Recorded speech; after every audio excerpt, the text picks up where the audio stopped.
Dans cette vidéo, je vais vous partager les 3 règles les plus importantes à suivre pendant la période d'hors-saison pour être le plus prêt physiquement et mentalement pour la prochaine année. C'est pas un secret que l'élément le plus important pour s'améliorer en tant que coureur, c'est d'être constant. Et ça peut être particulièrement difficile lors de la période d'hors-saison parce que, étant donné qu'on n'a pas de compétitions qui s'en viennent, on n'a pas d'objectifs à court terme qui vont nous garder motivés pour sortir faire nos entraînements. Et c'est pourquoi je pense que l'élément clé lors de la période d'hors-saison, c'est de simplement avoir du plaisir, donc d'avoir du fun en faisant nos entraînements, parce que c'est de cette manière-là qu'on va justement vouloir sortir dehors, faire nos entraînements, et ainsi être constant tout au courant de l'hiver. Règle numéro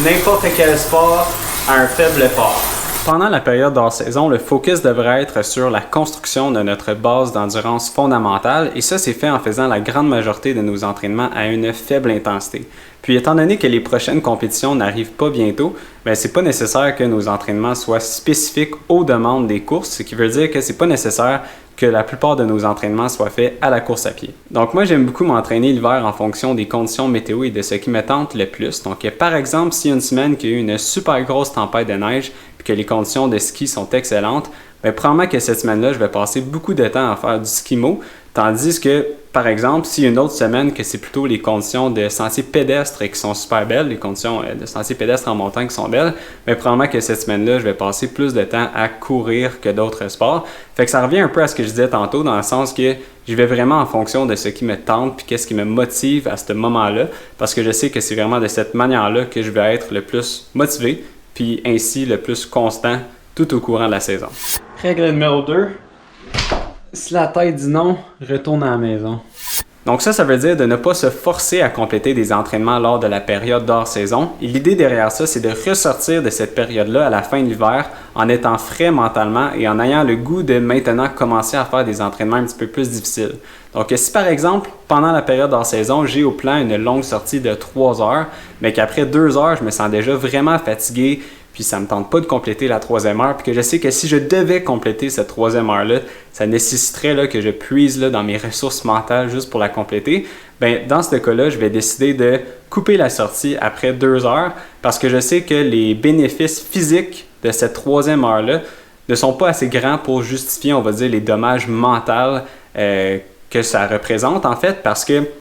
ça arrive juste une fois de temps en temps, là, c'est vraiment pas la fin du monde, mais si on a l'habitude de souvent se forcer à compléter des entraînements lors de la période d'hors-saison, il y a des très fortes chances que, rendu à la fin de l'hiver, on fasse un peu comme un burn-out, puis on soit tanné de justement faire des entraînements difficiles. Puis en fait, c'est un peu contradictoire parce que c'est justement rendu au printemps, à la fin de l'hiver, que là, on devrait commencer à faire des entraînements plus difficiles, puis plus taxants mentalement.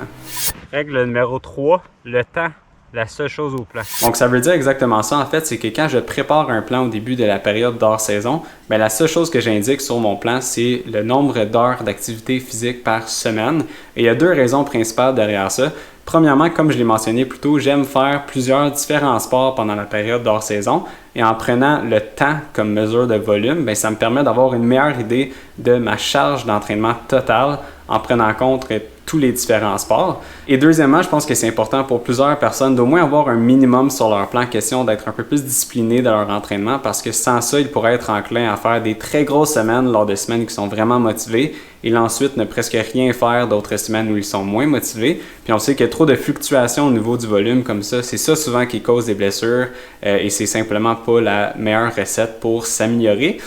Puis aussi, j'aime mieux ne pas planifier mes entraînements d'intensité d'avance pendant la période d'hors-saison parce que j'ai réalisé avec le temps qu'à cause des conditions météo, ça nous arrive souvent de devoir changer nos plans, de s'adapter. Donc j'aime vraiment mieux y aller semaine par semaine, d'analyser en fait les conditions de chaque semaine et ainsi décider quelle intensité je fais en fonction de la météo. Fait que voilà, en gros, le plus important, c'est de trouver la formule qui nous amène le plus de plaisir parce que c'est de cette manière-là qu'on va être capable d'accumuler le plus d'heures d'entraînement sans avoir l'impression d'avoir travaillé fort pour accumuler ces heures-là. Mais c'est aussi comme ça que, ultimement, on va arriver au début de la saison de compétition en étant le plus prêt physiquement parce qu'on aura déjà construit une bonne base d'endurance, mais aussi le plus prêt mentalement parce que là, on va être prêt à commencer à faire des entraînements plus intenses et plus difficiles. Ouh.